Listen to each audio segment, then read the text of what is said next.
Shalom. Hari ini kita akan renungkan kitab Yesaya pasal 31, teksnya ayat 1 sampai 9. Saya sudah bagi dua paragraf. Paragraf yang pertama ayat 1 sampai 3. Celakalah orang-orang yang pergi ke Mesir minta pertolongan, sebab orang Mesir adalah manusia, bukan Allah, dan kuda-kuda mereka adalah makhluk yang lemah, bukan lo yang berkuasa. Ketika Tuhan mengacungkan tangannya, gelincilah yang membantu dan jatuhlah yang dibantu, dan mereka sekaliannya habis binasa bersama-sama. Paragraf yang kedua ayat 4 sampai 9. Tuhan akan turun berperang untuk mempertahankan Gunung Sion dan bukitnya, seperti burung yang berkepak-kepak melindungi sarangnya. Demikianlah Tuhan semesta alam akan melindungi Yerusalem, yang melindungi dan menyelamatkannya, memeliharanya dan menjauhkan celaka. Kesimpulannya, memang kelihatannya Mesir cukup kuat dan berkuasa. Mesir mempunyai banyak kuda-kuda, kereta-kereta, dan pasukan yang secukup melawan dengan Asyur. Tetapi Tuhan berkata bahwa orang Mesir adalah manusia, bukan Allah, dan kuda-kuda mereka adalah makhluk yang lemah, bukan lo yang berkuasa. Kalau Tuhan mengacungkan tangannya, gelincirnya yang membantu dan jatuhlah yang dibantu, dan akan habis binasa bersama-sama. Tuhan akan menjaga dan melindungi umatnya. Ia alam akan turun berperang untuk mempertahankan Gunung Sion dan bukitnya, seperti singa mempertahankan mangsanya. Akan melindungi Yerusalem seperti burung yang berkepak-kepak melindungi sarangnya. Dan ia berkata bahwa bertobatlah, hai orang Israel, kepada Tuhan yang sudah kamu tinggalkan jauh-jauh. Meskipun mereka telah menyembah berhala-berhala, Tuhan tetap menunggu mereka karena mengasihi mereka. Ajaran tentang Allahnya. Pertama, Tuhan akan mendatangkan malapetaka dan tidak menarik firman-Nya. Ia akan bangkit melawan kaum penjahat dan melawan bala bantuan orang-orang lalem.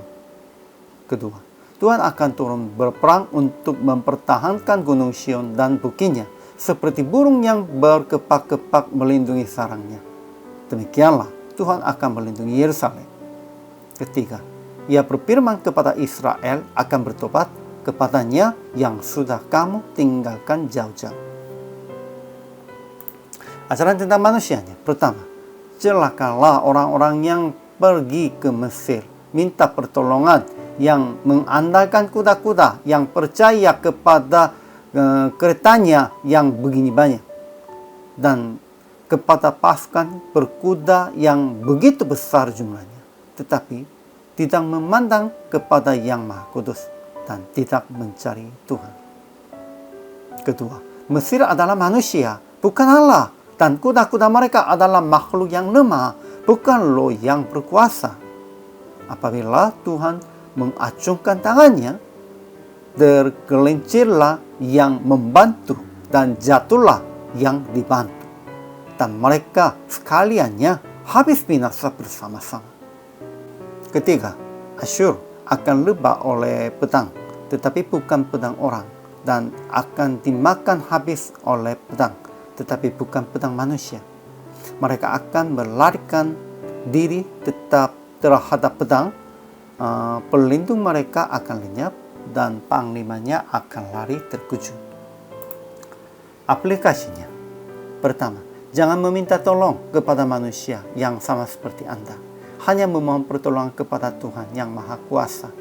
Ya, sebagian besarnya orang-orang meminta tolong kepada manusia, namun mereka pun juga tidak mampu.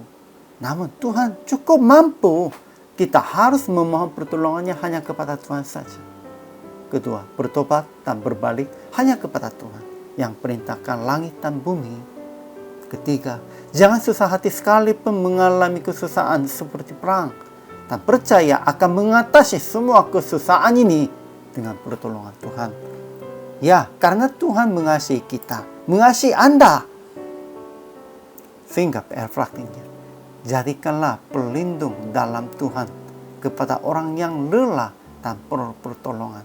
Tuhan pasti melindungi Anda, dan Anda juga harus menjadinya pelindung kepada orang-orang yang lemah, orang-orang miskin.